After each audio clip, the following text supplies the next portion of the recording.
were you and what were you doing when you heard Elvis Presley had passed away? We were on the bus, the Oak Ridge Boys. We were all together, the four of us. It was 1976, August. And we were on our way to Kentucky. And our bus driver, Harley Pinkerman, at the time, pulled the bus over.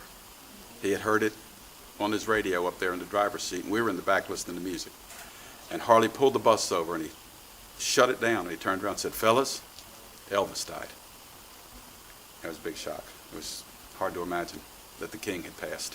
And so just like everybody else, I guess we were shocked and saddened. And hey, man, I loved Elvis from the time I was a little kid, so it was a big loss for music, and just a big loss period, I think, for America. I think had Elvis been able to keep his life straightened out at the end, I think he would have been an incredible force for good all of these years. And I got to meet him twice. Our Richard Sturban, as you know, worked with Elvis back in the early 70s, was on the Elvis tour, backing him up with the Stamps Quartet.